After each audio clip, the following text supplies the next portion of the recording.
اعوذ باللہ السمیع العلیم من الشیطان الرجیم من ہمزہ ونفخہ ونفثہ۔ سورہ بقرہ کی آیت نمبر 212 میں اللہ رب العالمین کا ارشاد گرامی ہے، کافروں کے لیے دنیا کی زندگی کو مزین کر دیا گیا ہے، وہ جب ایمان والوں کو دنیاوی لحاظ سے خوشحال نہیں دیکھتے تو ان کا مذاق اڑاتے ہیں۔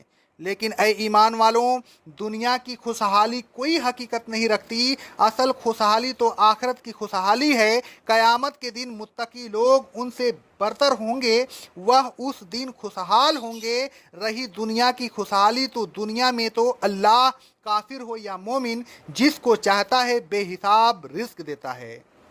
اللہ جل جلال والاکرام فرماتا ہے کہ کافروں کے لیے دنیا کی زندگی کو زیب و زینت دی گئی ہے، وہ دنیا کی زیب و زینت ہی کو سب کچھ سمجھ بیٹھے ہیں اور اسی میں مگن ہے۔ حالانکہ دنیا کی زیب و زینت اور مال و دولت جنت کے مقابلہ میں کوئی حقیقت نہیں رکھتی۔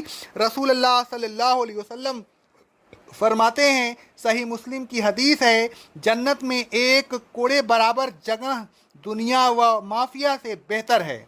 رسول اللہ صلی اللہ علیہ وسلم فرماتے ہیں، صحیح مسلم کی حدیث ہے، اللہ کی قسم آخرت کے مقابلہ میں دنیا کی مثال ایسی ہے جیسے تم میں سے کوئی شخص اپنی اس انگلی کو سمندر میں ڈالے پھر دیکھے کہ وہ کتنی تری لے کر آتی ہے، یعنی جس طرح سمندر کے مقابلہ میں تری کی کوئی حقیقت نہیں، اسی طرح جنت کے مقابلہ میں دنیا کی کوئی حقیقت نہیں۔ مزید برآں اللہ تبارک و تعالیٰ کے نزدیک دنیا کی کوئی قدر و قیمت نہیں، لہذا وہ کافروں کو بھی دنیا عطا فرماتا ہے۔ رسول اللہ صلی اللہ علیہ وسلم فرماتے ہیں، رواہ ترمذی کی حدیث ہے سند صحیح سے، اگر دنیا کی قدر و قیمت اللہ کے نزدیک مچھر کے پر کے برابر بھی ہوتی تو اللہ کافروں کو اس میں سے ایک گھونٹ پانی نہیں پلاتا۔ کافروں کو دنیا دینے کی ایک اور وجہ بھی ہے، وہ یہ کہ کافروں کو ان کے اعمال کا صلہ دنیا ہی میں مل جاتا ہے۔ رسول اللہ صلی اللہ علیہ وسلم فرماتے ہیں، صحیح مسلم کی حدیث ہے، بے شک کافر جب کوئی نیک عمل کرتا ہے تو اس کا بدلہ اسے دنیا کی نعمتوں میں سے کسی نعمت کی صورت میں دنیا ہی میں مل جاتا ہے۔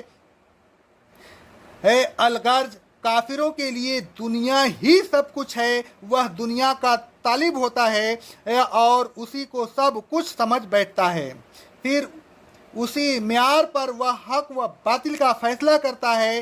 کفار قریش نے بھی یہی خیال کیا کہ ہم خوشحال ہیں، مومن تنگ حال ہیں۔ مومنین کو تنگ حال دیکھ کر انہوں نے فخر محسوس کیا، مومنین کا مذاق اڑایا۔ اللہ تبارک و تعالیٰ نے مومنین کو تسلی دی کہ یہ دنیا تو چند روزہ ہے، یہاں کی نعمتیں فانی ہیں۔ یہاں اگر کافر عروج پر ہیں تو رنجیدہ نہیں ہونا چاہیے بلکہ خوش ہونا چاہیے کہ ایک دن ایسا آنے والا ہے جس دن اہل تقوی عروج پر ہوں گے اور کافر ذلت میں گرفتار ہوں گے۔ اللہ تبارک و تعالیٰ فرماتا ہے، والذین اتقوا فوقہم یوم القیامہ، قیامت کے دن تقوی والے کافروں سے بلند و بالا ہوں گے۔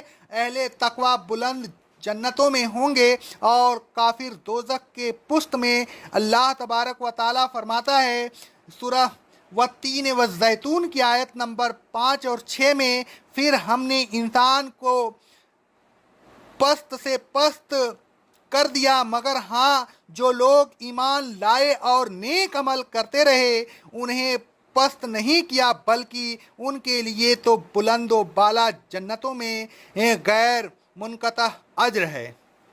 اللہ تبارک و تعالیٰ فرماتا ہے، حل اتاک حدیث الغاشیہ کی آیت نمبر 8، 9 اور 10 میں، بہت سے چہرے قیامت کے دن سادہ و فرحاں ہوں گے، وہ اپنے اعمال کی جزا سے بلند و بالا جنتوں میں خوش و خرم ہوں گے۔